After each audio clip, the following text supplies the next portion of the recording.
हम यहां से कथा को प्रारंभ करेंगे कि कृष्णा और तृष्णा, या तो व्यक्ति के मन में तृष्णा बढ़ेगी और अगर व्यक्ति चाहे तो तृष्णा को खत्म करके कृष्णा के भजन को बढ़ा सकता है। फैसला आपको करना है कि आप तृष्णा युक्त जीवन जिएंगे कि कृष्ण को पाकर के मुक्त जीवन जीना चाहते हैं। क्योंकि अगर तृष्णा जीवन में रहेगी तो बंधन है, और कृष्ण अगर जीवन में आएंगे तो बंधन से मुक्ति मिल जाएगी। शरीर को चंगा रखो, स्वस्थ शरीर होना चाहिए। दिमाग को ठंडा रखो, जेब को गर्म रखो, आंखों में शर्म रखो। ये जीवन जीने के सूत्र हैं। जुबान को नरम रखो, जुबान नरम होनी चाहिए। दिल में रहम रखो हर जीव के प्रति। आंखों में शर्म हो, जुबान नरम हो, दिल में रहम हो। क्रोध पे लगाम रखो, क्रोध पे लगाम रखो। व्यवहार को साफ रखो। ओंठों पर मुस्कुराहट रखो, ओंठों पर हमारे मुस्कुराहट हो। हंसते रहो, जीवन का कोई भरोसा नहीं है। जीवन जियो जैसे आज ही हो अंत, हर पल को जी लो। भरोसा नहीं कौन सी सांस तुम्हारी आखिरी हो जाएगी। तो जीवन जियो ऐसे जैसे आज ही हो अंत, और सीखो जीवन में इतना कि जीवन हो अनंत। एक ललक, एक इच्छा, एक चाह, एक जिज्ञासा, एक मनोरथ निरंतर जीवन में बना रहे। और अगर ये सब चीजें आ गई तो तुम्हें स्वर्ग जाने की जरूरत ही नहीं है। और हमारे हिसाब से तो स्वर्ग कहीं है ही नहीं, क्योंकि ना तो आज तक मुझे कोई नरक से लौट के वापस मिला और ना स्वर्ग से कोई लौट के वापस मिला। आप लोगों को मिला कोई आज तक कि स्वर्ग में तो बड़ो मजा है यार, 6 महीना रहे आनंद आ गो? या फिर कोई तुम्हें दुखी मिलो हो कि यार नरक में रहे कैसे कटे हुए 8-9 महीना भी हम जानत हैं। स्वर्ग और नरक है क्या? अगर शास्त्र गणना से देखें तो स्वर्ग है ऊपर, स्वर्ग लोग ऊपर है और नरक नीचे है, और हम बीच में है मनुष्य लोक में। देखो, अगर तुम मनुष्यता से अच्छे कर्म करके और ऊपर की तरफ उठ रहे हो तो निश्चित ही तुम स्वर्ग की यात्रा कर रहे हो। तुम्हारे अगर कर्म अच्छे हैं और तुम में दैवत्य गुण आ रहे हैं तो तुम यही स्वर्ग की यात्रा कर रहे हो। और भगवान ने तुम्हें बनाया मनुष्य, और अगर तुम्हारे कर्म खराब हैं और तुम अपने स्तर से नीचे गिर रहे हो तो तुम यही नरक की यात्रा कर रहे हो। स्वर्ग और नरक यही है, बस तुम्हारा स्तर बताता है कि तुम क्या हो।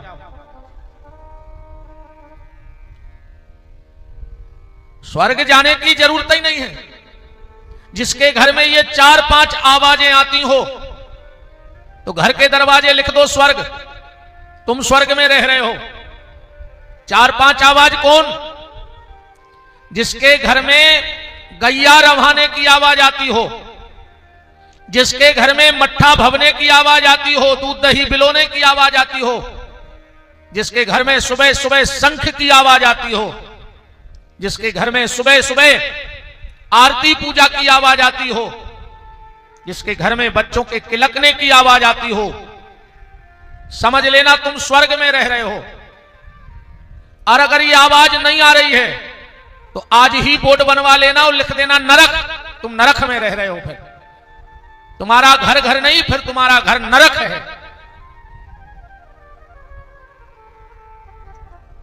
निवेदन बस इतना है कि भगवान का नाम जप करो, भजन करो, क्योंकि जीवन में भजन ही सार है, बाकी सब बेकार है। और बिना भजन के कोई, बिना भगवान के नाम के आप कोई कार्य प्रारंभ भी नहीं कर सकते। अगर आप पूजा पाठ भी करवाते हो, घर में अनुष्ठान भी करवा रहे हो, और पंडित जी जब पूजा करवाएंगे तो तुरंत वेद मंत्र नहीं बोलेंगे। सबसे पहले पंडित जी क्या बुलवाते हैं यजमानों से? ओम केशवाय नमः, यहीं से होती है सुबह पूजा चालू। ओम माधवाय नमः, ओम नारायणाय नमः, भगवान के नाम से ही तो प्रारंभ हुए। कोई भी अनुष्ठान करा लो। और जब संकल्प भी होता है तो उसमें बहुत कुछ बोला जाता है। पर सबसे पहले पंडित जी क्या कहते हैं यजमान से? 3 बार विष्णु बोलो। तो यजमान कहेगा विष्णु विष्णु विष्णु, फिर पंडित जी कहेंगे ओम विष्णु विष्णु विष्णु तदा विष्णुराज्ञा प्रवर्तमान शब्द ब्राह्मण प्रार्देश, लंबा चौड़ा है।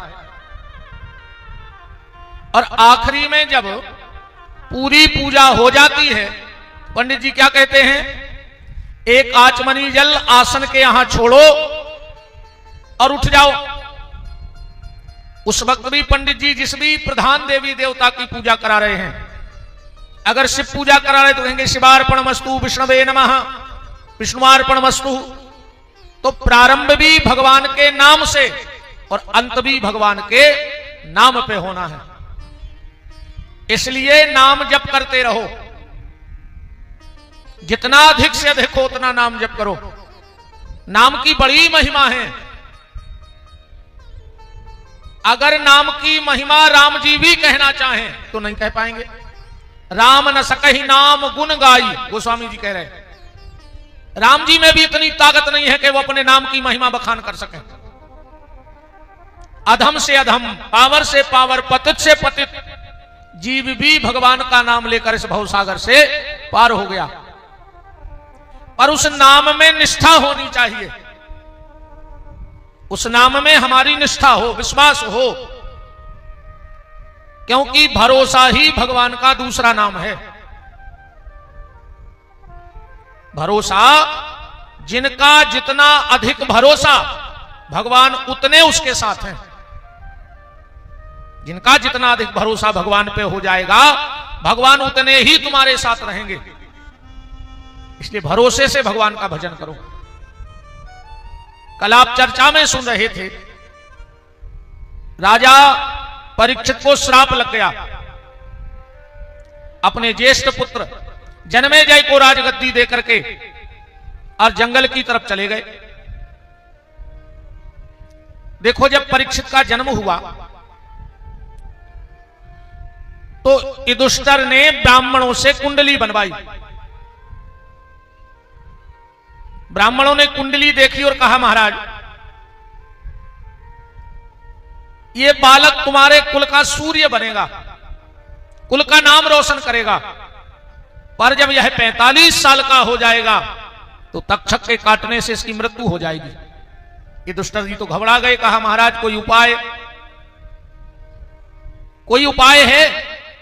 ब्राह्मणों ने कहा, राजन चिंता ना करो, जो भगवान परीक्षित की गर्भ में रक्षा करने आए हैं वही भगवान परीक्षित की गंगा के घाट पे रक्षा करने आ जाएंगे। युधिष्ठिर ने कहा, तो अब हमें काय की चिंता? बोले क्यों? बोले हमें चिंता नहीं अपनी, उन्हें चिंता हमारी है। हमारी जान का रक्षक तो चक्र सुदर्शन धारी है। जब वही हमारी रक्षा करेंगे तो हम चिंता क्यों करें? आज जैसे ही राजा परीक्षित गंगा के घाट पर पहुंचे, 45 साल पहले भीड़ लग गई थी। कथा सुनवे बारों की सुक्ताल में 45 साल पहले भीड़ लग गई थी। क्यों? वो बात कानों कान फैल गई कि 45 साल बाद भगवान प्रकट होंगे। तनई को कम करिए। 45 साल बाद भगवान प्रकट होंगे तो जो बड़े बड़े ऋषि मुनि महात्मा साधु संत योगी अति तपस्वी, टेबल पर बढ़ा, टेबल बढ़ाओ, गुफाओं में बैठे थे, कंदराओं में बैठे थे, वो गुफाएं छोड़ छोड़ के गंगा के घाट पे आ गए। बोले क्यों? बोले हमें भगवान मिले चाहे न मिले, और परीक्षित के लाने तो प्रकट होंगे ही, तो परीक्षित के चक्कर में हम सबको दर्शन हो जाए। देखो, किसी किसी कुल में एक व्यक्ति ऐसा होता है जो पूरे कुल को तार देता है। एक व्यक्ति होता है पूरे कुल में कुल का तारणहार, और कोई कोई एक ऐसा होता है जो पूरे कुल की डुबो देता है। डुबा देता कि नहीं डुबा देता? एक व्यक्ति पूरे कुल को तारने वाला भी बन जाता है और एक व्यक्ति पूरे कुल को डुबाने वाला भी बन जाता है। भाई कथा तो रूप सिंह जी को करानी थी, बात तो इनकी हुई थी, पर साथ साथ जितने भी सहयजमान बन के बैठ गए, तुम्हारा भी तो कल्याण एक व्यक्ति के कारण हो गया, नहीं हो गया? एक व्यक्ति के कारण तुम लोगों का कल्याण हो गया। भागवत की कथा का यजमान बनना कोई साधारण बात नहीं है। भगवान की कथा पैसे से नहीं होती। तुम लोग ये समझ लो कि हमारे पास तो खूब प्रॉपर्टी है इसलिए भागवत हो गई, तो इसी भोपाल में नंबर नहीं लगेगा पैसे वालों में तुम्हारा, इसी भोपाल में, दुनिया तो छोड़ दो। भगवान की कथा कर्म से नहीं होती, भगवान की कथा तो भगवान की कृपा से होती है। भगवान की जिस पे कृपा हो जाए उसके यहां कथा हो जाए। ये कर्म साध्य नहीं है, ये धन साध्य नहीं है, ये पुरुषार्थ साध्य नहीं है, ये तो भगवान की कृपा से। इसी ग्रंथ में लिखा है, भाग्योदयेन बहु समर्जितेनो, करोड़ों जन्मों के जब पुण्योदय होते हैं तब कभी मन में ये विचार आता है, खाली विचार, कथा होना तो बहुत बड़ी बात है, विचार आता है क्या कभी भगवान हमें भी मौका देंगे यजमान बनने का? और व्यास गद्दी से जिसको एक बार यजमान बोल दिया जाए, व्यास गद्दी से सबका नाम नहीं लिया जाता, यहां से सबके नाम नहीं निकलते व्यास गद्दी से, और जिसका एक बार यजमान कह के व्यास गद्दी से नाम ले दिया जाए तो 7 पीढ़ी तक उसके वंश में किसी को यमराज का दर्शन नहीं होता है। यह भागवत जी का महत्व है। तो एक व्यक्ति कुल को डुबाने वाला भी हो जाता है और एक व्यक्ति कुल को तारने वाला भी हो जाता है। तो संत महात्माओं ने विचार किया कि हमें भगवान मिले चाहे ना मिले, पर परीक्षित के लिए तो आएंगे, तो चलो हम अपनी अपनी जगह बना लें। तो 45 साल पहले भीड़ लग गई थी कथा सुनने वालों की, और आज की हालत क्या है? माइक लगे पूरे गांव में, तो गांव के सोचे थे महाराज चिल्लियान लगते तो हम कंगी ढूंढते फिर, है ना? और महाराज सोचे थे 2-4 जने आ जाते तो फिर हम आउते। पंडित जी ये तुक में बैठे रहते के 10-20 पंडाल में आ जाएं, और गांव के में बैठे रहते के माइक लगे हैं, जब महाराज चिल्लियान लगे फिर हम मोधो हैं जावे के लाने, है ना? राम कहो।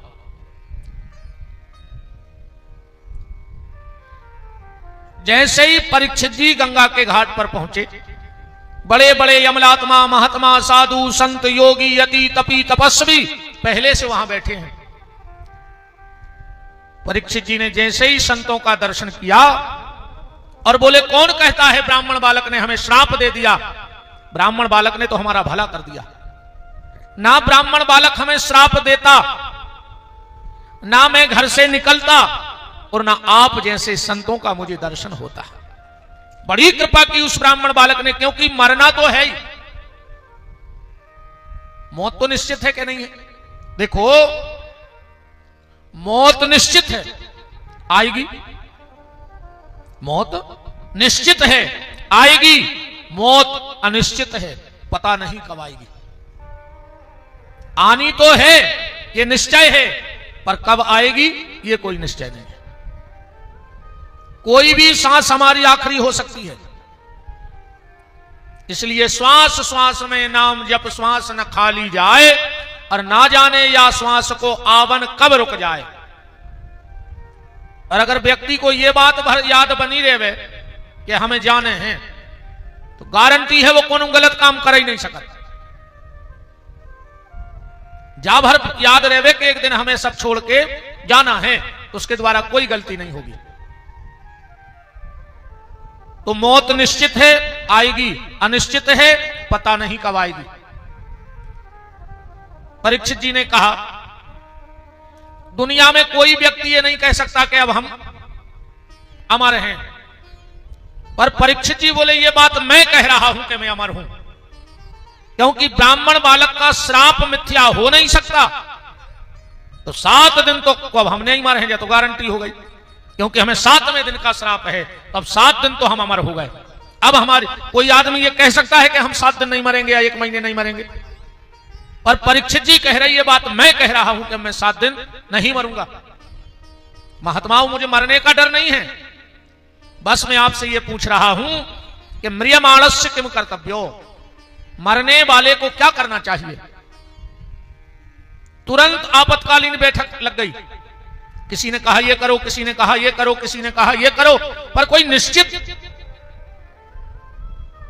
तथ्य निकल के सामने नहीं आ रहा था कि वास्तव में करना क्या है। उसी समय भागवत जी में लिखा है, तत्रा भवत भगवान व्यास पुत्रो अलिक्षलिंगो निजलाभ तुष्टि स्त्री पुरुष भेद रहिता द्विअष्ट वर्षा। कौन आ रहा है सुखदेव जी के रूप में?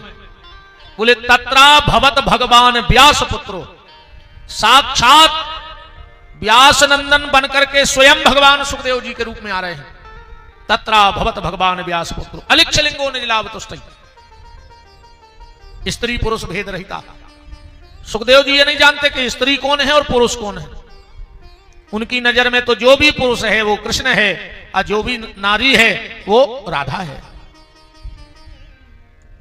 उम्र कितनी लिखी सुखदेव जी की भागवत में? 2 वर्षा, 8 दूनी 16 साल के हैं सुखदेव जी। सीधा 16 साल लिख देते तो क्या दिक्कत हो जाती? किसी से पूछो कितने साल के हो गए, बोले 20 दूनी 40 के हो गए, और सीधा 40 कह दो तो क्या दिक्कत है। तो व्यास जी से कहा सीधा क्यों नहीं लिखा कि 16 साल के? व्यास जी बोले इसलिए नहीं लिखा कि 16 साल के लड़के में विकार आ जाती है। तो सुखदेव जी का शरीर तो हो गया है 16 साल का, पर मन आज भी 8 साल के बच्चे जैसा है, निर्विकार। इसलिए तन की और मन की दोनों की उम्र भागवत में लिखी है सुखदेव जी की। सुखदेव जी कौन है? बात यहां से समझना। एक बार देव ऋषि नारद भगवान शंकर के घर गए। शिव जी घर में नहीं थे, अब पार्वती जी घर में थी, और पार्वती जी के गुरु जी हैं भोलेनाथ के तो शिष्य हैं नारद, पर पार्वती के गुरु हैं। पार्वती जी ने बिठाया, स्वागत किया, माला पहनाई और हाथ जोड़ के बोली कि गुरु जी बहुत दिन में आए। नारद जी बोले क्या बताएं देवी, लोगों ने हमारा बदनाम कर दिया है कि नारद जी जिसके घर में जाएंगे उसके घर में झगड़ा होगा। तो आजकल हम बस्ती में नहीं जाते, बाहर ही बाहर घूमत हैं। पार्वती जी बोली गुरु जी हमारे घरे आ जाओ करे, हमारे घरे कोई दिक्कत नहीं है। नारद जी बोले काहे? बोले हमारे घरे झगड़ा होता ही नहीं है। नारद जी बोले कब आऊं तो होत हुई है। पार्वती बोली हमारे घर में बे नहीं लड़े जो जन्म के दुश्मन हैं। वास्तव में भगवान शंकर का परिवार तो देखो, क्या गाय और शेर एक जगह रह सकते हैं? कभी नहीं रह सकते। पर भगवती किशोरी का वाहन शेर और भगवान शिव का वाहन बैल एक ही खूंटा से बंधे रहते दो। सांप का सबसे प्रिय भोजन है चूहा, तो गणेश जी को वाहन चुखरवा और शिव जी के गले में डलो सांप, एक ही जगह खेलत रहते दो। मोर का सबसे प्रिय भोजन है सांप। बड़े भैया कार्तिकेय जी की गाड़ी मोर और शिव के गले में पड़ा है सर्प, दो ही एक ही जगह खेलत रहते। कारण सीधा सा है, जिनके घर में भजन होता है उनके घर में जानवरों में भी प्रेम हो जाता है, और जिसके घर में भजन नहीं होता उसके घर का इंसान भी जानवर से बदतर हो जाता है। उसके घर में जानवर भी से बदतर इंसान रहते हैं। नारद जी बोले चलो तो तुम 2 ही जनों में तो भाई हुज्जा कब आऊं। पार्वती बोली हमारे इतने अच्छे हैं कि लड़ता ही नहीं है। अच्छा माताएं चाहे तो 1 मिनट में घरवाले की कीमत बढ़ा देवे, 1 मिनट में, और चाहे तो 1 मिनट में धूरा में मिला देवे। तब हम प्रेम से बुलाइयो कहियो सुन रही का कह पता है कहते आई जी का बना दो 2 मिनट में घरवाले को। आई जी इतना बड़ो पुलिस को अधिकारी बना दो 1 मिनट में। कहूं नाराज हो जाए तो को केवन डब्ल्यू के पापा तुम में नहीं 2 कौड़ी की अक्कल। मूर्ख तो नहीं कहते डायरेक्ट, पर जो तो मूर्ख ही से ज्यादा होगा नहीं होगा। आजकल के पति पत्नी में झगड़ा खूब हो रहा है। अच्छा, बेबुनियादी झगड़ा जे को अनुसार नहीं है। एक पति पत्नी किराए से रहते दूसरी मंजिल पे, सवेरे से हो गई लड़ाई चालू दोई में। पति बोलो कि हम लड़का खो इंजीनियर बने हैं, अब पत्नी बोली हम डॉक्टर बने हैं। पति बोलो कि हम यहां कमा रहे, हम भरत फीस इंजीनियर बने हैं। पत्नी बोली हम बीमार रहे थे, हमें सब जगह दिखावे जाने पर डॉक्टर के, हम लड़का है डॉक्टर बने। तू मैं होत और युद्ध चालू होगा। बर्तन फेंकन लगे, पति के वे इंजीनियर, पत्नी के वे डॉक्टर। बहुत तेज तेज बातें होने लगी। तो जो मकान मालिक हते दादा वे ऊपर गए, बोले बेटा काय लड़ रहा है तुम्हारे? पति बोलो दादा तुम समझाओ, हम दिन रात कमाई कर रहे हैं, दिन रात मेहनत कर रहे हैं, और हम कह रहे कि लड़का को इंजीनियर बने। पत्नी बोली दादा जा बताओ, हमने डॉक्टर बना रहा है, इसमें क्या दिक्कत है? दादा बोले चलो ठीक है, वो लड़का को तो बुलाओ कि वो खो का बनने। दो ही बोले अबे वो भाऊ नंजा। अब बताओ ये लड़ाई को क्या मतलब है? बाल बच्चों भाव नंजा, और महाभारत चालू होगा कि हम इंजीनियर बने, हम डॉक्टर बने। भाई पहले हो तो जान दे बाल बच्चों, फिर लड़ियो। पार्वती बोली नहीं नहीं, हमारे घर में हम दोनों लोगों में कभी झगड़ा नहीं होता। अच्छा देखो, शंकर जी की दो घरवारी, दो पत्नी है शंकर जी की कन्हैया, एक गंगा एक पार्वती, और एक तो 24 घंटा सिर पे ही बैठी रहती। आजकल माताएं, जो बुजुर्ग माताएं हैं, वे कहते हैं गुरुजी तना हमारे लड़का है समझा दियो अपन का काय, कहने लगे वो ने बहू घुमूड़ पे चढ़ा लो, वो तो घरवारी घुमूड़ पे बैठा रहे। कहते के नहीं कहते? अब उनके लाने हमारा ये कई जवाब है कि जब शंकर जी की उनकी मूड़ पे बैठ गई, अब हमोरों की बैठ गई तो हमोरे क्या करें? आज जजमान बगल में बैठे हिसाब से रज्जो, हम तो चले गए हैं 16 तारीख को, तुम क्या करो? फिर हम आते हैं सो के बाबा यहाँ भाग जाए, बैठी हैं। अच्छा हमारे पीछे तो ठीक है, फिर नहीं डराने हंस ली तुम तो। आप नारद जी बोले कभी झगड़ा नहीं हुआ? बोले नहीं। तो नारद जी बैठे बैठे मन में सोच रहे कि सुनो, अबे तक नहीं भाव, अगर आ जाई शाम तक ने भाव तो फिर हम भी नारद ने कहा है आ जाई कर वहां, जब अबे तक नहीं भाई तो। नारद जी बैठे बैठे बोले कि पार्वती जा बताओ, बहुत दिन से हमारे मन में एक बात लगी थी, तो शंकर जी तो तुम्हें सब बता देते होंगे। पार्वती बोली छोटी छोटी बात, कुछ छुपाता ही नहीं है हमसे। नारद जी बोले तो हम फिर काय खुआ है, तुम्हें बता दे। पार्वती बोली पूछ ले। नारद जी बोले हमारे मन में बहुत दिन से एक शंका है कि शिव जी के गले में जो मुंडमाल पड़े वे कहां से आए। पार्वती बोली बस इतना ही नहीं बताई। नारद जी ने सोची अपना तो होगा काम। नारद जी बोले अब हम जा रहे। पार्वती बोली जाओ, अब नहीं लग रहा मन के गुरु जी रुके कि नहीं रुके। ये रास्ता नारद जी गए और ना ऐसा शिव जी आ गए। पार्वती बोले उतनी हो जाओ खड़े। शिव जी बोले देवी ऐसी तो हमसे हाथ तक नहीं बोली। पार्वती बोली कौन बात बाद में, पहले जा बताओ तुम्हारे गले में ये मुंडमाल कहां से आए। शंकर जी बोले सही बताइयो, तुम्हारे गुरु जी आए थे क्या? आज नारद जी आए थे। पार्वती बोली तुम्हें कैसे पता? बोले आए थे। पार्वती बोली अब भाई गए बैठे बैठे। शंकर जी समझ गए कि लगा गौ घर गया। देवी वो नारद के चक्कर में न पड़ो। पार्वती बोली गुरु जी की बुराई नहीं, तुम तो जा बताओ कि ये मुंडमाल कहां से आए। शिव जी समझ गए कि आगी अच्छी लगाई है। देवी या इतनी विचार में वारी बात नहीं, बात जाए आए। हम तुमसे करत हैं बहुत प्रेम, तुम जितनी बार मरी हम तुम्हारा सिर काट काट के माला बनाते गए।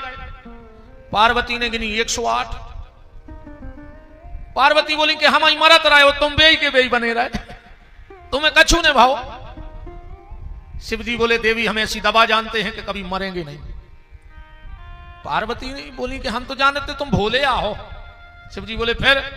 पार्वती बोली हमारी तो आजा खुली, तुम तो महाकपटिया हो। जब तुम ऐसी दवाई जानत हो तो वह हमें पिला देते, हम भी न मरते। शिव जी बोले तुम्हें दवा पीनी है? बोले हाँ पीनी है। चलो तो अमरनाथ की गुफा में आज तुम्हें दवा पिला दें। पार्वती को लेकर मेरे भोलेनाथ अमरनाथ की गुफा में गए, पार्वती श्रोता बन के बैठ गई। शिव जी बोले देवी हम कथा तो कहेंगे पर तुम्हें हुंका भरने पर है। अब जी आज के बाल बच्चे तो जब आज जानत नहीं हुई हुंका हुंका, पर अपन जानत हैं जो अबे पहले दादी नानी दादा हरे किस्सा सुनाते कहानी, अपन हुंका भरते, जब तक हुंका भरते तब तक किस्सा चलती, हुंका बंद माने अपन सो गए, सो किस्सा बंद। अब आज के बाल बच्चे का जाने हुंका, अबे तो कार्टून देख रहे हैं, सो कार्टून से बने फिर रहे। आजकल वह कटिंग चल गई ने, ये तरफ पे बाल ने, ये तरफ पे बीच में मुर्गा कैसी कलगी धरे में फिर रहे पूरे गांव में। कौन सी फैशन की जा कटिंग आए। बाप ने 5,000 रुपया दे कि जाओ कपड़ा ले लियो, उन्हें दुकान पे जीन्स लेके वो घुटनों पे पटा लो। पहले पटे कपड़ा पे थेगरा लगा के पैर हो जात, तो गरीबी हती, अगर पेंट फट जात तो रफू करवा देते कपड़ा रखते।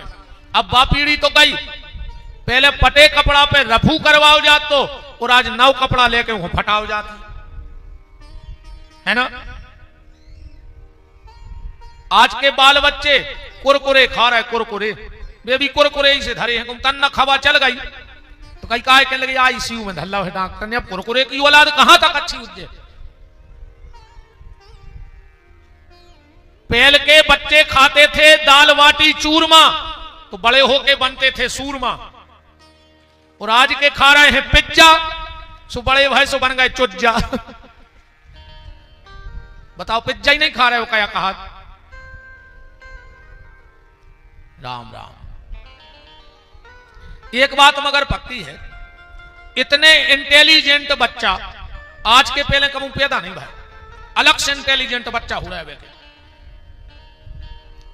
अलग से बुद्धिमान है। अब ये मां बाप का दायित्व तो बनता है कि उनके टैलेंट को, उनकी प्रतिभा को, उनके हुनर को दिशा सही दे दें, अगर तो वो देश के विकास पुरुष भी बन सकते हैं, और अगर दिशा गड़बड़ हो गई तो वे देश के लिए विनाशक भी बन सकते हैं। बात तो दिशा की है कि बच्चों को दिशा अच्छी मिल जाए। मैं कई बार कथाओं में कहता हूं, अपने बच्चों को बुरी नजर से तो बचाओ, तब जिगा पहराओ, गड़ा पहराओ, नजर उतारो, पर उससे महत्वपूर्ण जो बात है वो ये है, अपने बच्चों को बुरी नजर से बचाओ, पर उसके पहले बुरी संगत से जरूर बचा ले, क्योंकि संगत तो गड़बड़ नहीं हो गई। अगर गलत संग में पड़ गया, बच्चों पे चोर की तरह नजर रखो, जैसे चोर पे नजर होती है ऐसे अपनी संतान पे नजर रखो।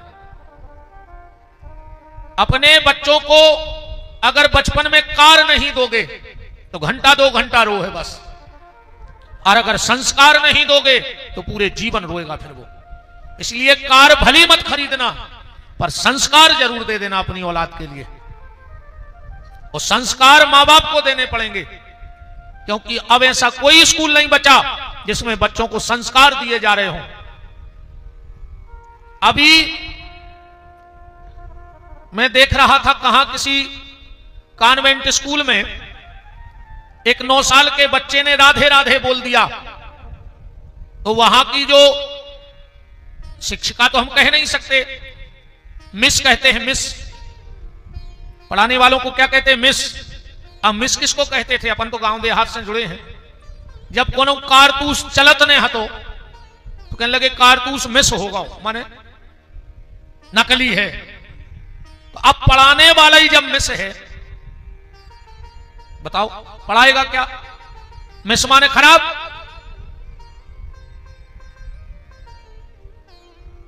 उस 9 साल के बच्चे के मुंह पे टेप चिपका दिया कि तुमने राधे राधे क्यों बोला। अब तुम ऐसे स्कूलों से संस्कारों की अपेक्षा रखते हो। मेरा हाथ जोड़ के आप सबसे निवेदन है, 5वीं तक अपने बच्चे को सरस्वती शिशु मंदिर में पढ़ाओ। अगर संस्कार देने हैं तो अंग्रेजी पढ़ाओ, जरूरी है, पर ऐसी शिक्षा इस देश में नहीं होनी चाहिए जो हमारे संस्कारों का ही विनाश कर देवे। ऐसी शिक्षा की जरूरत नहीं है। संस्कार के साथ जो शिक्षा है वो मान्य है, पर जिस शिक्षा में संस्कार मिटा दिए जाएं वो शिक्षा हमें स्वीकार नहीं है।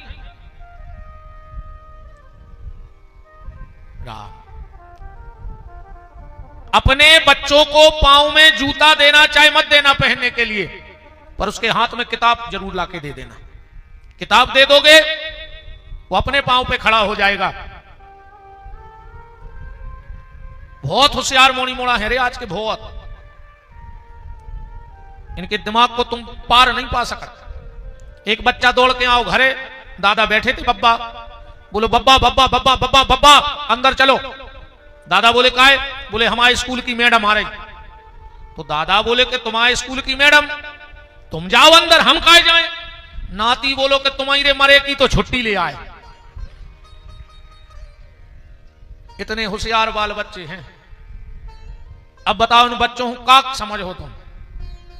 बस इनको दिशा ठीक दे देना। निवेदन ये है, अपने बच्चों को कार्टून मत बनाओ, इंसान बनाओ। कार्टून मत बनने दो अपने बच्चों को।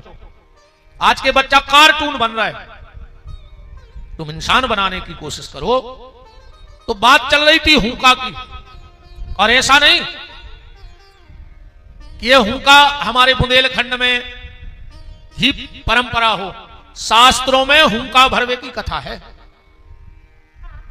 जब हमारे लल्ला बांके बिहारी छोटे से थे, 2-3 साल के, तो नींद नहीं आ रही थी। तो मैया यशोदा के पास पहुंच गए, बोले मैया हमें नींद नहीं आ रही। यशोदा जी बोली आओ कन्हैया तुम्हें हम किस्सा सुनाएं। तो गोदी में रख लो सिर, और यशोदा जी कहानी सुना रही हैं। कौन सी कहानी सुनाई? बोले रे कन्हैया, भगवान बोले हूं। त्रेता में एक राजा दशरथ भय। भगवान बोले हूं। रे कन्हैया, उनकी 3 पत्नी हती, कौशल्या, कैकेयी और सुमित्रा। भगवान बोले हूं। रे कन्हैया, उनके ते बालक भव। ठीक है, चलो यात्रा मंगलमय करें ठाकुर जी। जय जय। रे कन्हैया, दशरथ जी के ते जब लड़का भाव, साक्षात भगवान भाई जिनको नाव है तो राम। भगवान मुस्कुरा के बोले हूं। रे कन्हैया, विचार भैया हते, राम लक्ष्मण भरत शत्रुघ्न। भगवान बोले हूं। रे कन्हैया, जब भी 15 साल के भय तो एक बाबा आ गया और उनको ले गया। भगवान बोले हूं। रे कन्हैया, इतनी प्यारी दुल्हैया ढूंढ के दी जिको नाव है तो सीता। भगवान हंस के बोले हूं। काश भगवान कृष्ण को इतनी शौक हती ब्याह की, इतनी शौक। यशोदा जी को अगर कछु काम करवाने पड़त तो कहती कन्हैया हम कल तुम्हें दुल्हैया ले आने। तो भगवान फट से काम कर देते। एक बार तो का भाव कि यशोदा की आई जेठानी। यशोदा जी बोली कन्हैया बड़ी मम्मी आई, पांव पड़ ले। भगवान बोले अब तुम्हें कर गई मोह से, बाल हट। कन्हैया पांव पड़ ले। भगवान बोले यशोदा ने कही पांव पड़ ले, भाई इतनो मोह चले है कि संस्कार नहीं रहे, पांव पर वो नहीं सिखाओ, हम तुम्हारे हाथ जोड़ रहे। कन्हैया पांव पड़ ले। भगवान बोले अब बातों ने कर गई मोह में से। यशोदा बोली हम तुम्हें मक्खन दे हैं। भगवान बोले हम खुद ही उठा के खा ले। हम कन्हैया तुम्हें मेला को पैसा दें। भगवान बोले वे तो हमारे बाबा दे दे। पल्ले कन्हैया पांव तुरे हाथ जोड़ रहे।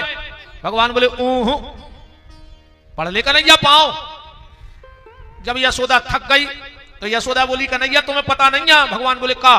बोले तुम्हारी बड़ी मम्मी भारी भजन करा थी, और अगर उन्हें तुम्हें आशीर्वाद दे दो तो कहो शाम तक तोरी दुल्हैया आ जाए। पढ़िया पांव। और जहां दुल्हैया की सुनी तो जहां खड़े थे उतना सीधे सर के बिल्कुल लीट है, और जाकर बड़ी मम्मी के पांव में गिरे। बड़ी मम्मी भी खुश हो गई। कितने संस्कार कि बिल्कुल पांव में गिर के पांव पड़ रहा है। जिसमें आजकल जो सिस्टम तो होगा खत्म, अब पांव को नहीं पड़ा, अब तो घुटना छिया था, घुटना ऐसे हाथ लगा तो घूंटों को। अच्छा घुटनों में भी पांव लगे सो ऐसे हाथ लग ऐसे कर लीजिए सो तो करेंट लगा हुए। घुटनों पर ही थम गए युवा पीढ़ी के हाथ, चरण धूलि लेता नहीं अब कोई अपने माथ। पांव पड़ने का नियम है कि पांव छुओ ना, बिल्कुल नाटक न करो, कोई जरूरी नहीं है। अच्छा एक बात और देखो, हम जिसके चरण छूते हैं उसके आचरण हमें मिलते हैं, क्योंकि चरणों में आचरण है। और हमारे यहां चरण भी उसी के छुए जाते हैं जिसके आचरण अच्छे हों। सबके चरण नहीं छुए जाते, जिसके आचरण अच्छे होंगे उसके चरण हम छूते हैं। अब अपन माता पिता के चरण छुअत नहीं है, बुजुर्गों के चरण छुअत नहीं है, अपन छियत हैं बुजुर्गों के घुटना। वो बुजुर्गों के घुटनों में रहते गठुआबाद, सब आशीर्वाद नहीं मिल रहा हो, अब तो गठुआबाद मिल रहा है। मर जाओ रे सियानों के घूंटे नहीं छीनेगा ना, तुम भी मर जाओ, गठुआबाद हो जाए। उनके तो पांव पड़ेगा जे में आशीर्वाद मिले। भगवान सीधे सर के, जेठानी इतनी खुश भाई कि वाह क्या संस्कार दा यशोदा ने। सो जेठानी ने भी खुशी में आशीर्वाद दे दो, ए कन्हैया ये तोरे हजारों ब्याह होवे, ये तोरे हजारों ब्याह होवे। ये सो आशीर्वाद घलोरे बड़ी मम्मी को तो के 16,108 ब्याह भाई। काश बड़ी मम्मी ने तो आशीर्वाद दे दो कि तोरे हजारों ब्याह होवे, सो सचो हजारों ही ब्याह भाई भगवान के। कथा में कहा है अपन, यशोदा जी कन्हैया हो कथा सुना रहे हैं। अरे कन्हैया एक बाबा आओ, बहुत प्यारी बहु दुलैया ढूंढ के देगा। भगवान बोले हूं। यशोदा जी बोली रे कन्हैया, एक दिन उनकी माता कैकेयी ने उनको वन भेज दो। भगवान उदास सुमन करके बोले हूं। अरे कन्हैया जैसा ही वे गए पंचवटी में, एक रावण नाम का राक्षस आया और उनकी प्राण वल्लभा सीता का हरण करके ले गया। और जो इतनी कई, तो भगवान गोदी में तो सोई रहे थे, बिल्कुल सांप हाई सीधे खड़े हो गए। बोले लक्ष्मण लक्ष्मण उठा मेरा धनुष बाण, देख वो तेरी भाभी को ले जा रहा है। यशोदा जी बोली दारी के का पागल हो गए, हम किसाया सुना रहे। भगवान बोले मैया मैं ही राम हूं। बगल में सो रहे थे बलराम। यशोदा जी ने जगह दाऊ उठ के जो पागल होगा, कह रहा हम राम ही आए। तो बलराम को भी खबर आ गई, कहने लगे मैया मैं लक्ष्मण हूं। यशोदा जी बोली ये भगवान पूरे देवता मोरे ही घर में पैदा हो गए, जो कह रहा हम राम, जो कह रहा हम बलराम। अब ये को बाप आए सके हम दशरथ यहाँ, हम समझ गए कन्हैया। भगवान बोले का तुम हो कर क्या, और दाऊ है गोरो। आज गांव में कहूं राम जीला भाई हुई है, तो तुम्हें बनाओ हुई है राम, के दाऊ को बनाओ हुई है लक्ष्मण। तो तुम उते से तो मिट के आ गए, पर तुम्हारों के ये भूत नहीं उतर रहे बहनों। पर जबकि भगवान कह तो सत्य है कि मैं ही राम हूं। तो ये हुंका भरने की परंपरा हमारे यहां शास्त्र में भी है। भगवान शंकर कथा कह रहे थे और माता पार्वती हुंका भर रही हैं अमरनाथ की गुफा में। जैसे ही 9वें स्कंद की कथा आई भागवत में, उसमें राजाओं के वंश वर्णन की कथा है। किस राजा के कितने बेटे हुए, किसका परिवार कैसे बढ़ा। तेरे पार्वती की नींद लग गई। अब आदमी हमोरों से कहते हैं, विशेषकर हमसे कि तुम बीच में हंसात काय हो, चुटकला काय मार देत, ऐसे दद्दा सुना देत कि पार्वती तो सो गई थी, आज को आदमी मर जाए को 8 घंटा कथा सुना दे, रेगुलर कथा ही कथा था। जब पार्वती नहीं सुन पाई सीधी कथा और शंकर जी जी सो वक्ता, अब तुमने सुन लिया जो कछुए में हम पन्ना उठा उठा पड़त जाए सो। देखो सीधी बात जा है, कथा व्यासों को दृष्टांत बीच बीच में इसलिए लगाने पड़ते हैं क्योंकि हम लोग इतनी उच्च कोटि के अब भगत नहीं है कि पूरा वेदांत ही वेदांत पीजे, भी उसमें सिद्धांत भी लगाने पड़ते हैं वेदांत में। तुम लोगों ने देखा होगा बच्चों की जितनी दवाई रहते हैं उनमें दवाई कम और मिठाई ज्यादा रहे, सीरा ज्यादा रहे। तुम्हें काहे वो सीरा के चक्कर में मोनी मोड़ा दवाई चाट ली थी। कहूं तुमने जबरदस्ती दवाई पिया दी तो कभी उल्टी कर दी। इसलिए कथा में मजबूरन कुछ व्यर्थ भी बोलना पड़ता है, अर्थ तो बोलना ही पड़ता है, पर कुछ चुटकले हंसी मजाक करके, क्योंकि तुम्हें वह दवाई पियाउने है, जैसे पियो वैसे पियाउने है। राम नाम की औषधि तुम्हारे हृदय तक पहुंच जाए, इसलिए ये सब भी बोलना पड़ता है। राम जैसे ही 10वां स्कंद आया और भगवान कृष्ण का जन्म हुआ, भगवान शिव ने जयकारा लगाया, बोलो आनंद कंद भगवान की जय। पार्वती की नींद खुली, बोले भोलेनाथ, उस राजा के लड़के का क्या नाम था? शंकर जी बोले देवी जा कथा तो सवेरे की आए। पार्वती बोली माफ कर दे, हमें नींद लग गई थी। शिव जी बोले फिर हुंका को भरत रहो। एक तोता बैठो तो छोटो सो अमरनाथ की गुफा में, वो हुंका भरत रहो। शिव जी ने उठाया त्रिशूल और फेंक दिया। तोता आगे आगे, शिव जी का त्रिशूल पीछे पीछे। सुबह सुबह का वक्त था, शाम प्राय आश्रम बद्रीनाथ में श्री कृष्ण द्वैपायन वेद व्यास जी की पत्नी, जिनका नाम था देवी बिटिका, सुबह सुबह उठी, जमाई लाई, तोता गर्भ में प्रवेश कर गया। त्रिशूल लौट के आ गो कि वो तो माता बिटिका के गर्भ में चलो गो। सुबह सुबह शिव जी पहुंचे वेद व्यास जी के। वेद व्यास जी बैठे थे, उठे थे, आओ भोलेनाथ कैसे आना हुआ? शंकर जी बोले हमारे घर में चोरी हो गई। तो व्यास जी हंसन लगे। शंकर जी बोले हम चोरी की सुना रहे, तुम हंस रहे। व्यास जी बोले तुम्हारे घर में कौन को मन ने चोरी करके को जो है तुम्हारे घर मारवे? शंकर जी के तो कोई चोरी कर सकत है को में दम। अब जैसे तो कोनो बहन जी को कान को झुमका गिर जाए, बगलवारी पट्ट से दबा ले कि रूप सिंह जी को जब भागवत को फल मिले है, जब मिले है मोए मनो चुवन्नी भर की झुमकी में लाई गई, नोए तो फल गई भागवत।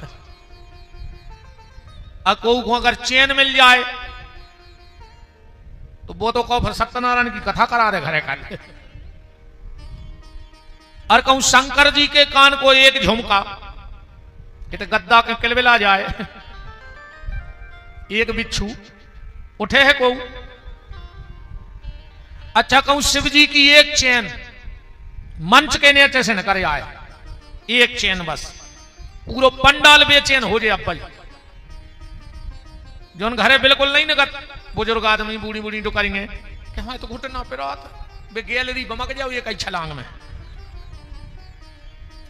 शिव जी की चैन इतनी खतरनाक कि जे के घर में आ जाए वो घर बेचैन, और कहूं एक दो दिन घर में रुक जाए तो पूरा मोहल्ला बेचैन।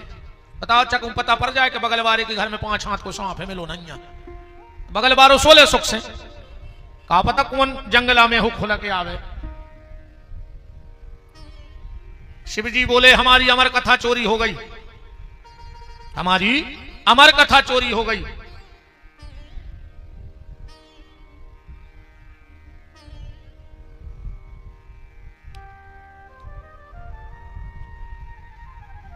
राम ये बार की क्षमा कहा है, अब अगली बार ध्यान रखियो, ठीक? ये बार की तो हमने दबा ली।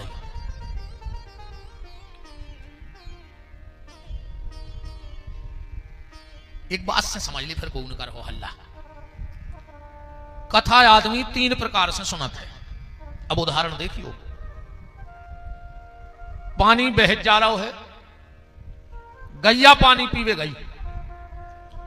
अब जब बहत पानी में गैया पानी पिया थे तो गैया को एक नियम है, देखियो, आगे के 2 ही पांव रखे पानी में और फिर पानी पी है।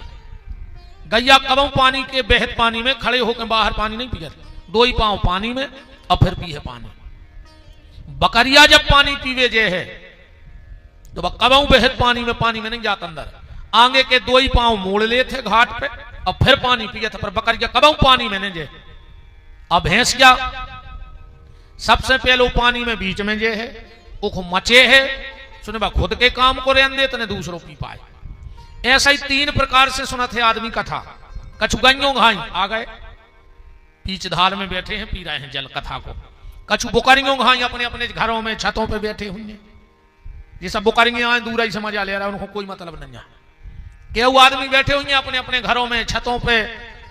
हमने कही थी परसों कि चंडाल पंडाल में आ ही नहीं सकत,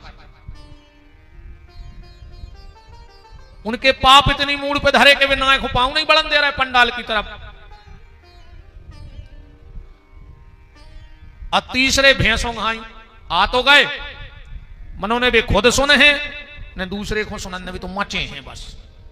अब जे को बीच में बतियाए, ये तरफ बतियाए तो समझियो कि पढ़ाया गो पंडाल में, ने हमें सुनन दे रहो ने खुद सुन लो, और ये तरफ बतियाए तो समझियो कि भैंसिया आ गई।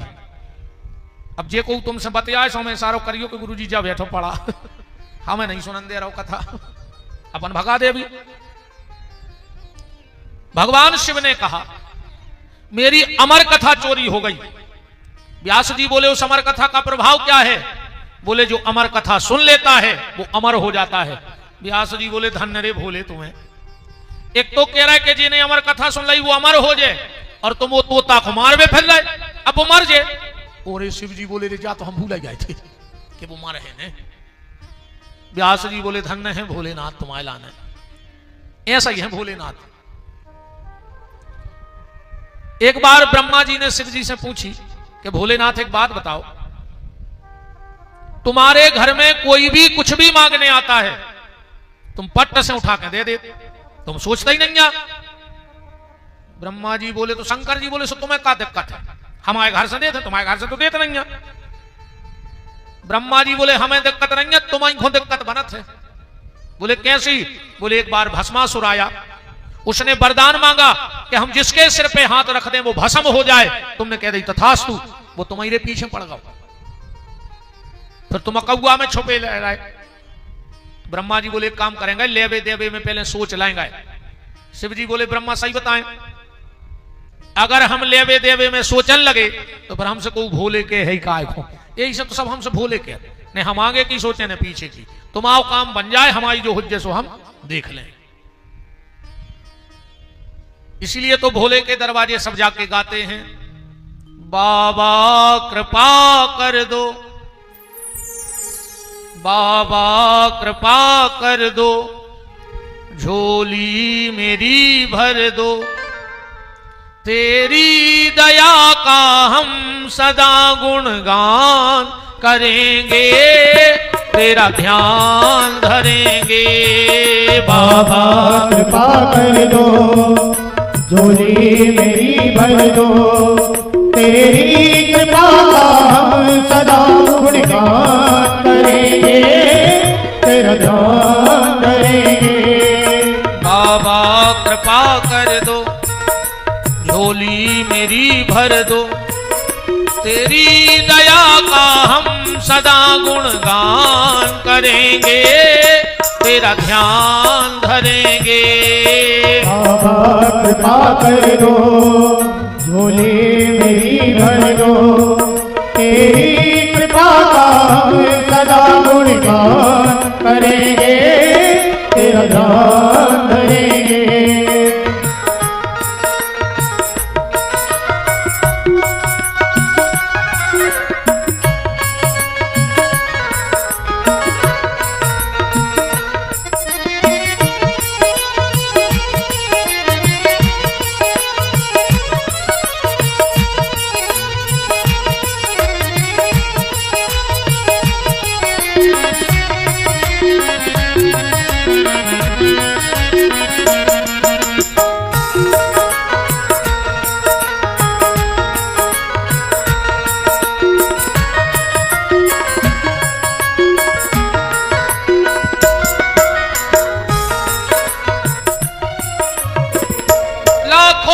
भोले तुमने विपदा है टाली, फिर भी भोले मेरी झोली है खाली। लाखों की भोले तुमने विपदा है टाली, फिर भी भोले मेरी झोली है खाली। लाखों की भोले तुमने विपदा है टाली, फिर भी भोले मेरी झोली है खाली। लाखों की भोले तुमने विपदा है टाली, फिर भी भोले मेरी झोली है खाली। तेरी दया का हम सदा गुणगान करेंगे, तेरा ध्यान धरेंगे। बाबा कृपा कर दो, झोली मेरी भर दो, तेरी कृपा में सदा धरेंगे, तेरा ध्यान धरेंगे, तेरा ध्यान धरेंगे।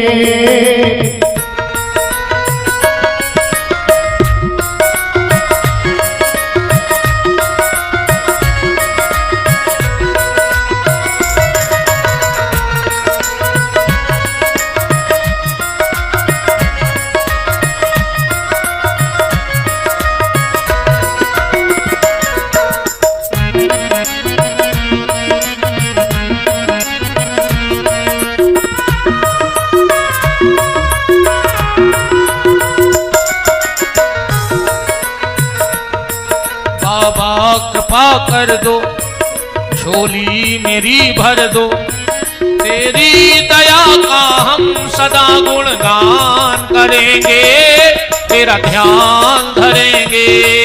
बाबा कृपा कर दो, झोली मेरी भर दो, तेरी कृपा हम सदा गुणगान करेंगे, तेरा ध्यान धरेंगे, तेरा ध्यान धरेंगे, तेरा ध्यान धरेंगे, तेरा ध्यान धरेंगे, तेरा ध्यान धरेंगे, तेरा ध्यान धरेंगे, तेरा ध्यान धरेंगे, तेरा ध्यान धरेंगे, तेरा ध्यान धरेंगे, तेरा ध्यान धरेंगे, तेरा ध्यान धरेंगे, तेरा ध्यान। बोलो काशी विश्वनाथ की जय हो। आशुतोष भगवान भोलेनाथ सबके मनोरथ को पूर्ण करने वाले देवता हैं। अभी श्रावण के महीने भर सबने बड़ी शिव की आराधना की। मुझे शिव महापुराण नहीं बोलना है, भागवत जी बोलना है। अभी श्रावण में मैंने 2-3 शिव महापुराण ही कहे, पर एक बात जरूर आप सबको 2 बातें बता दें भगवान शिव के विषय में। पहली बात ये कि जब भी भगवान शिव की आराधना करो, शिव जी को जल चढ़ाओ, शिव जी को बेलपत्र चढ़ाओ, चाहे शिव चालीसा का पाठ करो, चाहे शिव महापुराण की कथा सुनो, कभी भी भगवान शिव की आराधना सिर पे कपड़ा डाल के नहीं करनी चाहिए। जो भगवान शिव की पूजा सिर पे कपड़ा डाल के करता है, उसकी संतान उसके कुल को कलंक लगाने वाली हो जाती है। उसकी संतान निश्चित गलत रास्ते पे जाएगी जो भगवान शंकर की पूजा सिर पे कपड़ा डाल के करेगा। और ये कोई काल्पनिक बातें हम करते नहीं कभी। श्री शिव महापुराण के अध्याय नंबर 6 के श्लोक नंबर 43 में ऐसा लिखा है कि जो शिव की आराधना सिर पे कपड़ा डाल के करेगा, उसकी संतान उसके कुल को कलंक लगाने वाली हो जाएगी। पुरुष और जो माताएं श्राद्ध का भोजन करेंगी, माताओं को कभी किसी के यहां अगर श्राद्ध हो और न्योता भी आवे तो उसके घर का भोजन नहीं करना चाहिए। श्राद्ध का भोजन माताओं के लिए वर्जित है। कोई भी माता अगर किसी के घर में श्राद्ध का भोजन कराती है तो उसके उस दिन तक के सारे सत्कर्म नष्ट हो जाते हैं। श्राद्ध का भोजन माताओं को नहीं करना चाहिए। अगर तुम चाहती हो कि तुम्हारी संतान सुखी रहे तो श्राद्ध का भोजन आज से संकल्प कर लो कि अब हम श्राद्ध का भोजन नहीं करेंगे। और पुरुष वर्ग शिव आराधना में सिर पे कपड़ा डाल के शिव की पूजा बंद कर दे। पर जो नियम है अकेले आदमों के लाने, माताओं को नहीं, न कल से जल चढ़ावे जाओ उसका जो ले। अच्छी पूजा बताई महाराज ने। वैसे ही आजकल सिर ढकने की परंपरा बंद हो गई है ना। आज अब पूरी लोहरिया लगी फिल्मी गानों में। बहुत पहले गाना आओ तो ओढ़ ली चुनरिया तेरे नाम की, सब ठीक ठाक चल रहा हो तो फिर एक गाना बनो, सर की जो सर से वो धीरे धीरे सत्यानाश हो गई, धीरे धीरे लोहरिया लग गई। 4 जगह माताओं को खाली सिर नहीं जाना चाहिए। ध्यान से सुन लेना बहनों। जहां मरग मौत भई होए, अगर बिटिया मायके में भी जा रही है और 13 दिन तक उतर रह रही है तो सिर पे कपड़ा डाल के रहे, वरना तुम्हारे पति को जीवन में बहुत कष्ट भोगने पड़े। जिसके घर में शोर सूतक हुआ हो, बाल बच्चों भाव होए और 10 दिन तक अगर उनके घर में जा रही हो तो सिर पे कपड़ा डाल के जाओ, वरना तुम्हारी संतान को कष्ट भोगना पड़ेगा। गुरु जी के पास जिन गुरु से तुमने दीक्षा ली है, कभी वो मिल जाए, वो मायके में भी मिल जाए तो तुरंत सिर पे दुपट्टा डाल लो। और भगवान के मंदिर में और भगवान की कथा में कभी सुहागन नारी को खुले से नहीं जाना चाहिए। अब इनो ढाक ले कम गड़ रही हो तनक तो ना हम फांसी लगाए ले पंडाल में।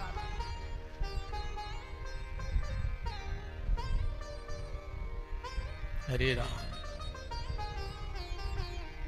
हम जैसो दुष्ट बोलवे वालो शायद ही दुनिया में कौन और हो जाए। कभी भी भगवान के मंदिर में और भगवान की कथा में सुहागन नारी खुले से न जाए। 2 चीजें और भगवान शिव के बारे में जान लो, बाकी फिर आप YouTube पे हमारा शिव महापुराण सुन लेना तो तुम्हें एक एक चीज का पता लग जाएगा शिव जी के बारे में। शिव पुराण तो तुमने खूब सुना था, आज तक तुम्हें कौन ने बताई कि धतूरे को पेड़ कहां से भौकाए शंकर जी को चढ़त, बताओ बताई कौन ने? अकौआ को पुष्प शिव जी को तो प्यारो काय है, कहां से प्रकट भाव अकौआ? समी शिव जी को क्यों चढ़ती है, बताया आज तक किसी ने?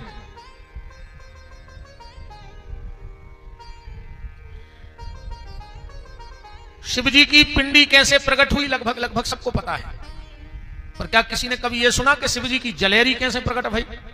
अब किसी को पता हो तो हाथ उठा दो। तुम्हारा भी छुट्टी है, उठा दो हाथ, बता दो कि जा कथा ऐसी आए कि जलेरी ऐसी प्रकट भाई शिव जी की। मुझे शिव महापुराण के लिए नहीं बुलाया है, मुझे तो भागवत को बुलाया है, तो भागवत ही कह रहा हूं। पर इन चीजों का ज्ञान हमें और आपको होना चाहिए। पर 2 चीजें सुन लो जो मेन है। सबसे पहले भगवान शिव के मंदिर में जाके डायरेक्ट जल भगवान शिव की पिंडी पे नहीं चढ़ाना चाहिए। अक्सर करके आदमी जाके सीधो लोटा शंकर जी पे ही डालत है।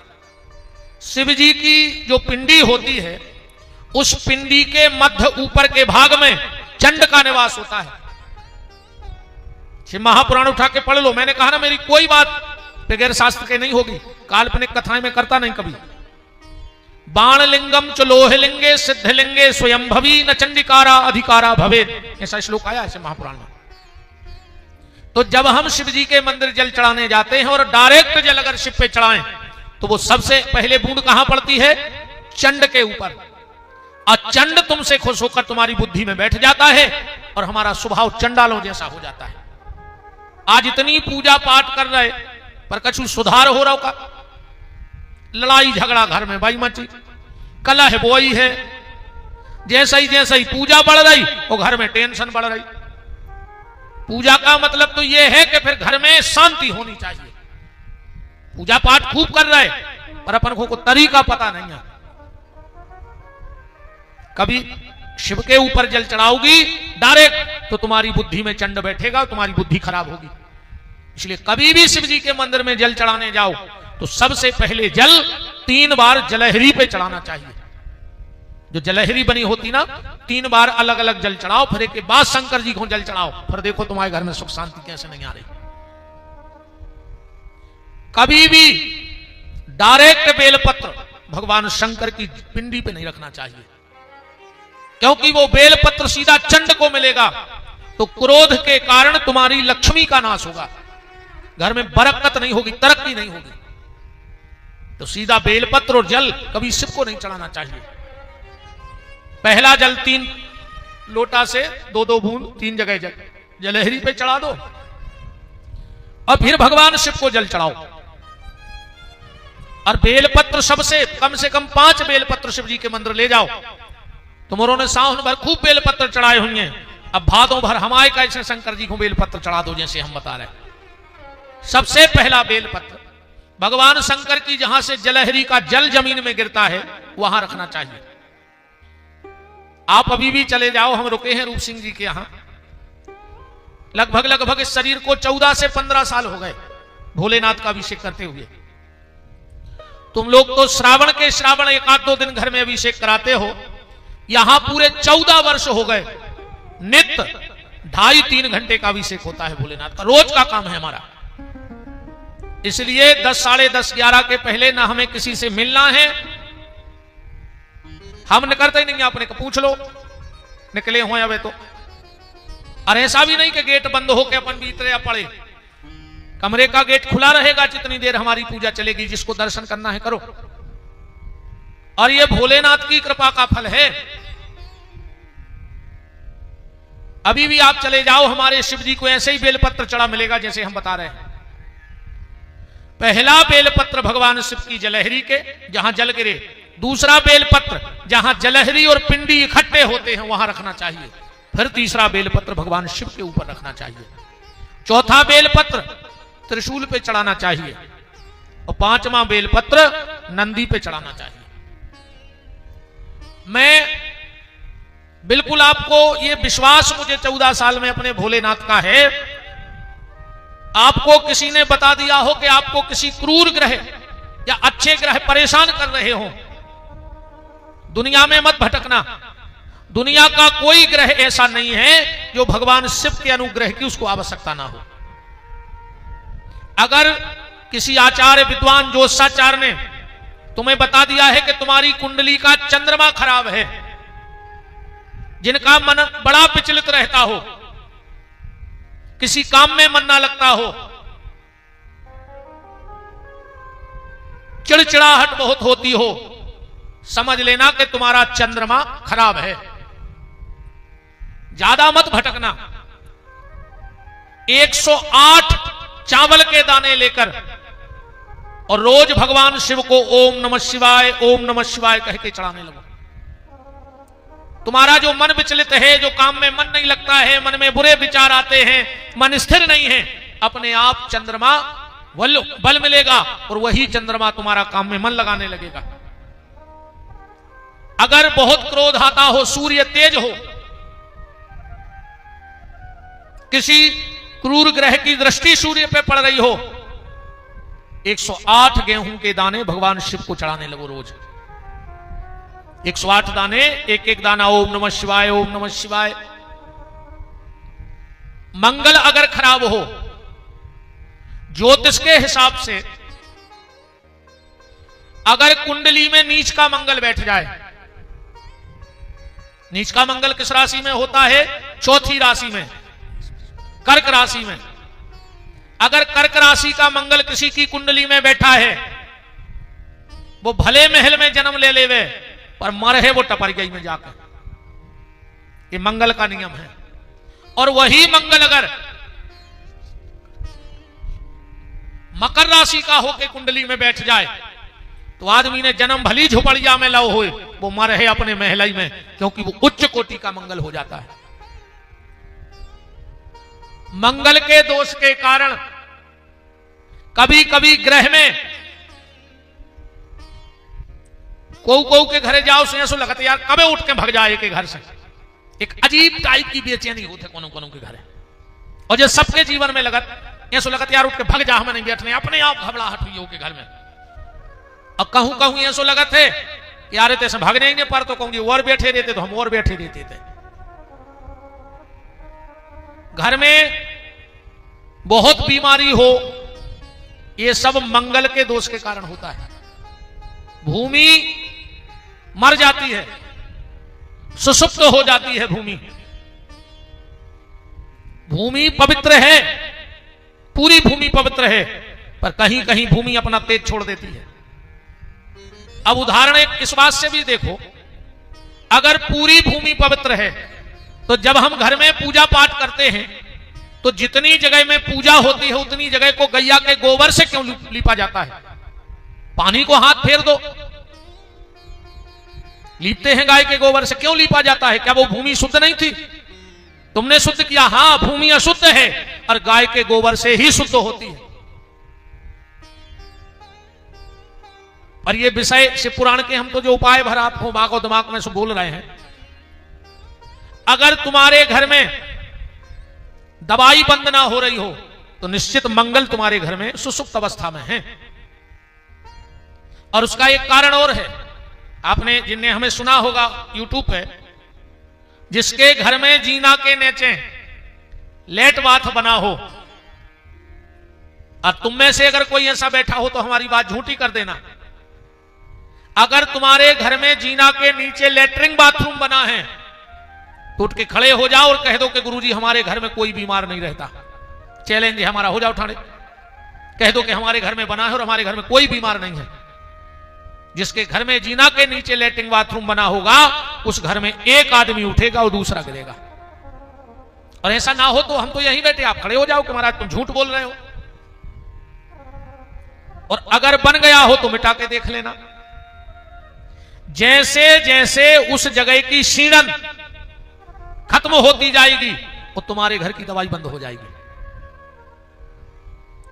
तो अगर मांगलिक दोष तुम्हारी कुंडली में या तुम्हारे परिवार में है या घर में है, 108 मसरी के दाने भगवान शंकर को चढ़ाने लगो। ओम नमः शिवाय, ओम नमः शिवाय कह के 108 मसरी के दाने भगवान शिव को चढ़ाने लगो। अगर तुम्हारा बुध कमजोर है, बुध अगर कमजोर है, बुध कमजोरी का पता कैसे लगेगा? आय से अधिक अगर घर में व्यय हो रहा है। हमारे बुंदेलखंड में कहावत चलती कि 2 हाथ जोड़ रहे और 4 हाथ टूट रही।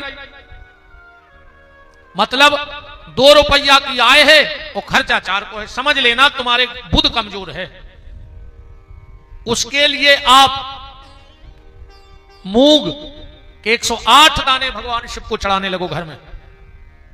108 दाने ओम नमः शिवाय, ओम नमः शिवाय, ओम नमः शिवाय कह करके भगवान शिव की पिंडी पे चढ़ाने लगो। फिर है गुरु। अगर तुम्हारे घर में या तुम्हारे जीवन में गुरु कमजोर है तो कैसे पता लगेगा? जब हमें अपने से बड़ों की बातें खराब लगने लगे, मां बाप की डांट खराब लगने लगे, गुरुजनों की डांट खराब लगने लगे, परिवार की बातें खराब लगे और दूसरों की बातें अच्छी लगे, तब और कुमत बसी विपरीता, तो समझना कि गुरु कमजोर है तुम्हारे जीवन में। चना की दाल भगवान शिव को 108 गिन के चढ़ाने लगो। चने की दाल भगवान शिव को चढ़ाने लगो तो गुरु मजबूत हो जाएगा। शुक्र, पति पत्नी में झगड़ा होता हो, बच्चे बात ना मानते हो, बात बात पे चिड़चिड़ाहट होती हो परिवार में, समझ लेना तुम्हारा शुक्र खराब है। चेंगा चांगी ज्यादा होत हुए घरों में तो मिश्री के 108 दाने भगवान शिव को चढ़ाने लगो, उससे शुक्र मजबूत हो जाएगा तुम्हारा। मिश्री समझ गए ना, जो भगवान हमारे ठाकुर कन्हैया को भोग लगता है, उससे शुक्र अच्छा हो जाएगा और घर में कलह होना बंद हो जाएगा। शनि का कैसे पता लगेगा कि शनि तुम्हारे ऊपर कुपित है? बार बार चोट लगती हो, बार बार घर में झगड़ा होता हो, एक्सीडेंट होता हो, कहीं भी हाथ डालो तो नुकसान हो रहा हो, धंधे में, खेती में, दुकान में, समझ लेना कि तुम्हारा शनि कमजोर है। वाहन दुर्घटना से मौत हो रही हो। और एक बात और सुन लो, अगर तुम्हारे परिवार में अकाल मौतें हो रही हो, जवान जवान लोग मर रहे हो, तो 12-14 शुक्ल पक्ष की उज्जैन महाकाल के दर्शन कर आओ और प्रार्थना कर आओ, उन्हीं से डायरेक्ट के आओ, तुम्हारे घर की अकाल मौतें बंद हो जाए। तो घर में चाहे 2 रामायण के दोहा पढ़ेंगे पर पढ़ेंगे अगर अकाल मौतें हो रही हैं तो शनि अगर तुम्हारा कमजोर है तो 108 दाने उड़द के भगवान शंकर को चढ़ाने लगो। अगर बार बार एक्सीडेंट हो रहे हो, वाहन से दुर्घटनाएं हो रही हो, तो शनि तुम्हारे घर में कमजोर है, उसको बल दो, 108 उड़द के दाने चढ़ाने लगो। अगर राहु और केतु हर जगह से तुम निराश हो रहे हो, परिश्रम करने के बाद भी फल ना मिल रहा हो, तो समझना कि राहु और केतु तुम्हें परेशान करे हैं। तो सतनजा सप्तधान 108 दाने भगवान शिव को चढ़ाने लगो। सप्तधान जानते हो? कौन कौन जानता? जरा हाथ उठाओ। सप्तधान कौन से नाच को कही जाता? या सतनजा, दो नाम है उसके, सप्तधान और सतनजा। नहीं जानते तुम लोग? कोई नहीं जानता? 7 प्रकार के नाज मिला लो को सप्तधान कही जाते है। 7 प्रकार की, चाहे दाल, गेहूं, चावल, ऐसे 7 मिला लो तो उसको सतनजा या सप्तधान कहा जाता है। ऐसे मिला के 108 चढ़ाने लगो। भगवान शिव की कृपा का फल देखना। और शिव के लिए इतनी इसलिए गरज के कह रहा हूं कि मेरा 14 साल का स्वयं का अनुभव है। जो कोई नहीं दे सकता वो मेरे भोले दे सकते हैं। कि सबसे सुंदर सबसे प्यारा है भोले का नाम। ऐसा कर्म करा दे रे बाबा, हो जाए बेड़ा पार, कभी तेरा द्वार न छूटे, भोले का नाम न छूटे। कभी तेरा द्वार न छूटे, भोले का नाम न छूटे। कभी तेरा द्वार न छूटे, भोले का नाम न रूठे। कभी तेरा द्वार न छूटे, भोले का नाम न छूटे। सबसे सुंदर सबसे प्यारा है भोले का नाम। सबसे सुंदर सबसे प्यारा है भोले का नाम। ऐसा कर्म करा दे रे बाबा, हो जाए बेड़ा पार, कभी तेरा द्वार न छूटे, भोले का नाम न रूठे। कभी तेरा द्वार न छूटे, भोले का नाम न छूटे।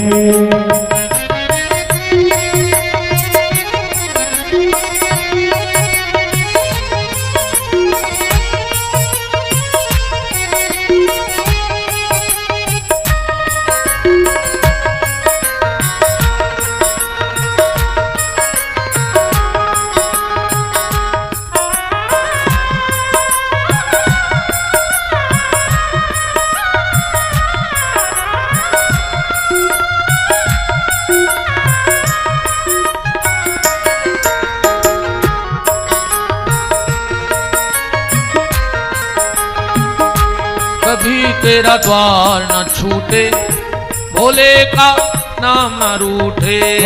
कभी तेरा द्वार न छूटे, भोले का नाम न छूटे। नमः शिवाय ओम नमः शिवाय, नमः शिवाय ओम नमः शिवाय, नमः शिवाय ओम नमः शिवाय, नमः शिवाय ओम नमः शिवाय, नमः शिवाय ओम नमः शिवाय, नमः शिवाय ओम नमः शिवाय, नमः शिवाय ओम नमः शिवाय, नमः शिवाय ओम नमः शिवाय, नमः शिवाय ओम नमः शिवाय। नमः शिवाय ओम नमः शिवाय।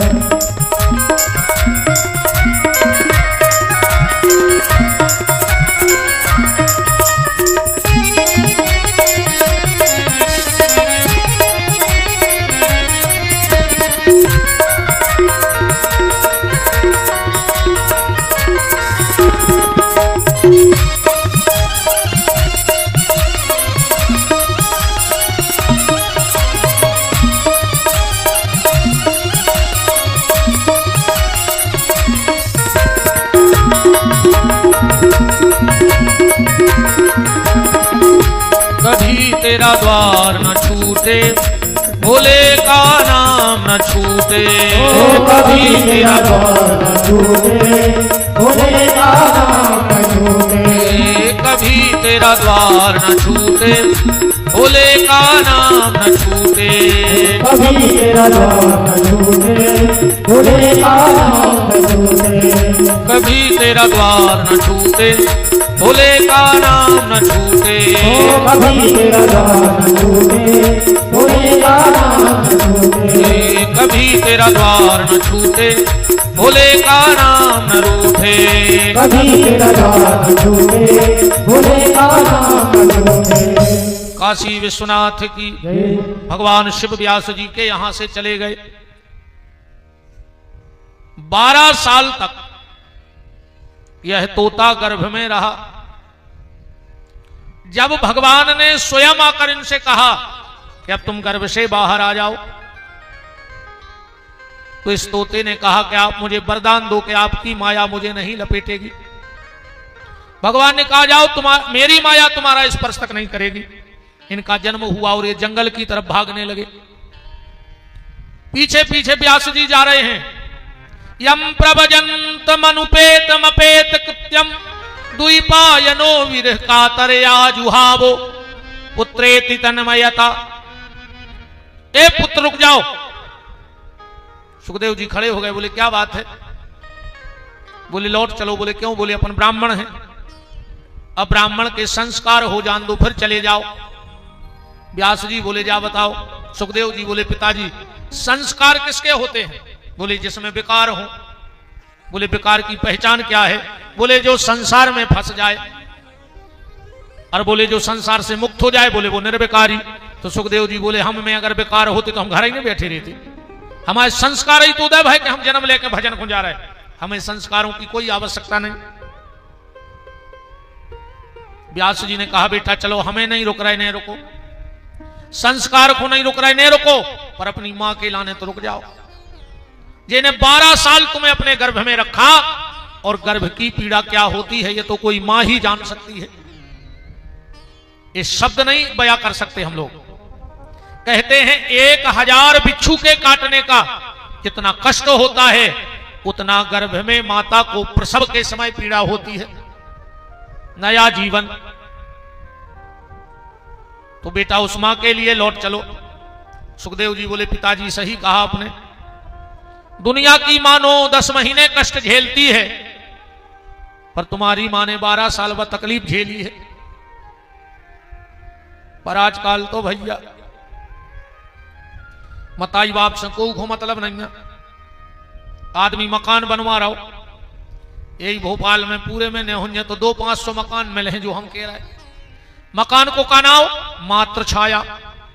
मकान को का नाम है मात्र छाया, और मतारी की छायरी नहीं पड़ रही हो पे। मकान को नाम मात्र छाया। अगर तुम में दम होए तो सीधो लिखवाओ पत्नी छाया। भैया की छाया पड़ रही हो को नाम लिखवाओ। रे रही घरवारी नाव मताई को लिखो। पितृ छाया, बाप की छायरी नहीं पड़ रही। अरे राम राम। बाहरे जमाने तेरी हद हो गई, अब बीवी के सामने मां रद हो गई।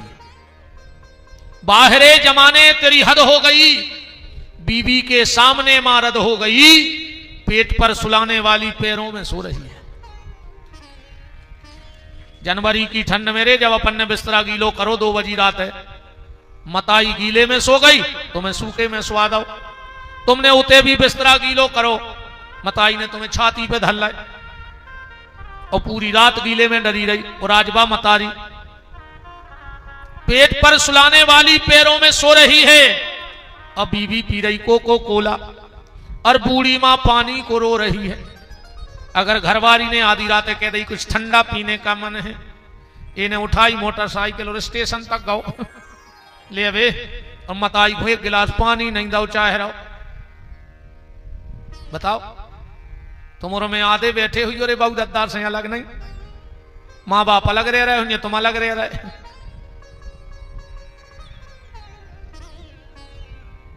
पहले गाना बनो तो जितनी चाबी भरी राम ने उतना चले खिलौना। अब जो गाना बदल गओ, अब तो जितनी चाबी भरी लुगाई ने। अब तो जो कछु जे कह रही तुम्हारे बा मान रहे।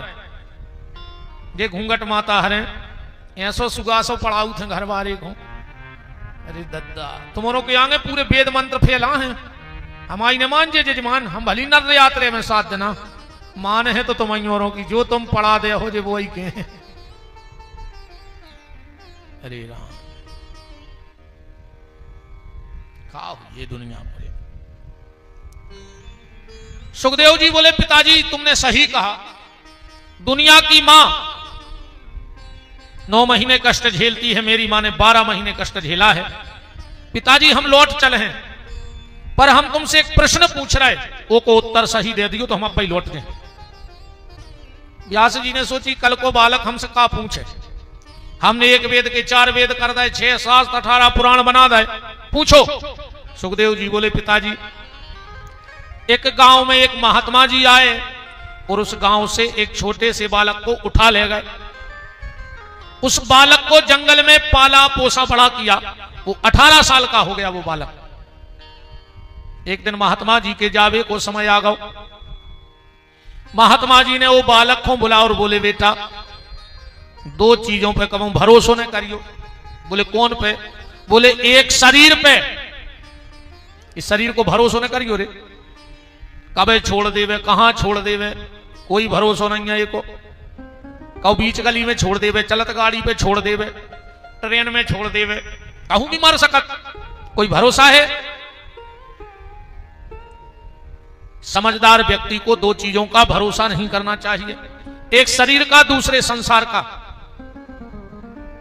जो संसार भी भरोसे के लायक नहीं है और जो शरीर भी भरोसे के लायक नहीं है। एक बात और सुन ले, अगर भगवान ने तुम्हें अच्छो समय दो हुए, अच्छो परिवार दो हुए, अच्छी पत्नी दई हुए, अच्छे बाल बच्चे दए हुए, तो दुनिया के जितने अच्छे काम हैं वे सब कर लियो। अब काहे जब समय खराब आ है तो फिर आदमी खराब काम करत नहीं, अभी तो होत है।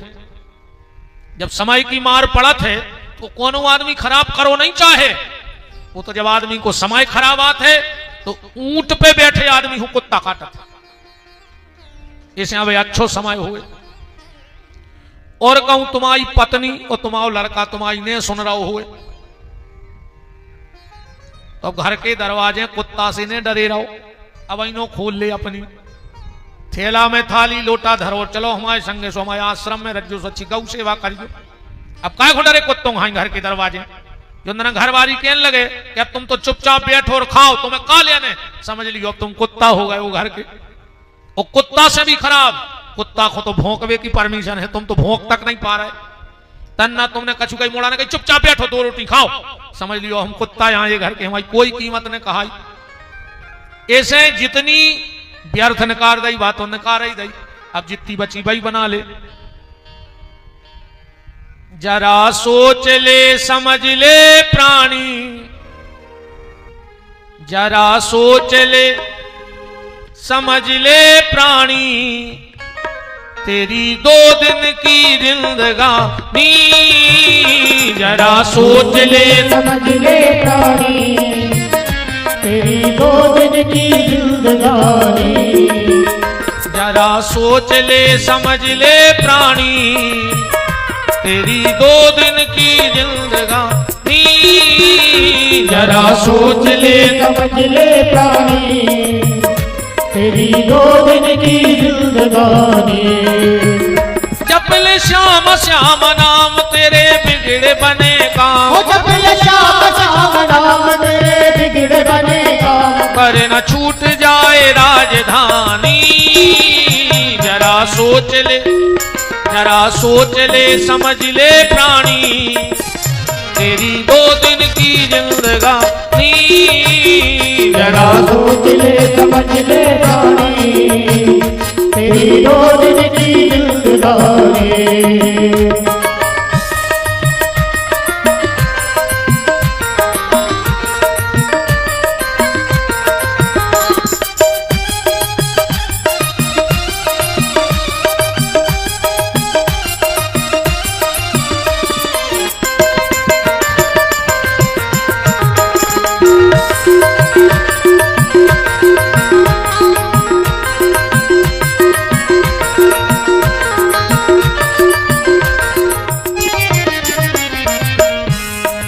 काया की हवेली यहीं पर रहेगी, ये माया दीवानी तेरे संग ना चलेगी। ये काया की हवेली यहीं पर रहेगी, ये माया दीवानी तेरे संग ना चलेगी। ये काया की हवेली यहीं पर रहेगी, ये माया दीवानी तेरे संग ना चलेगी। ये काया की हवेली यही पर रहेगी, ये माया दीवानी तेरे संग ना चलेगी। जपले श्याम श्याम नाम तेरे बिगड़े बने काम, ओ जपले श्याम श्याम नाम तेरे बिगड़े बने काम, जपले श्याम श्याम नाम तेरे बिगड़े बने काम। ओ जपले श्याम श्याम नाम तेरे बिगड़े बने काम। पर न छूट जाए राजधानी, जरा सोच ले, जरा सोच ले, समझ ले प्राणी, तेरी 2 दिन की जिंदगानी, जरा सोच ले, समझ ले प्राणी, तेरी 2 दिन की जिंदगानी।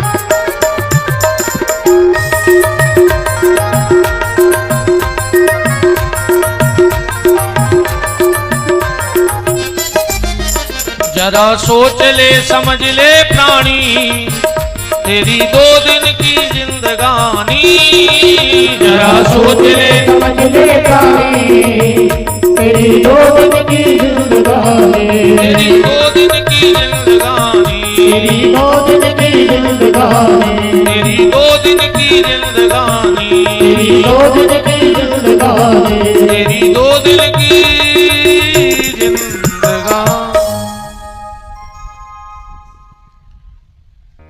सुखदेव जी बोले पिताजी, उस गांव में एक महात्मा आया, एक बालक को उठा ले गया।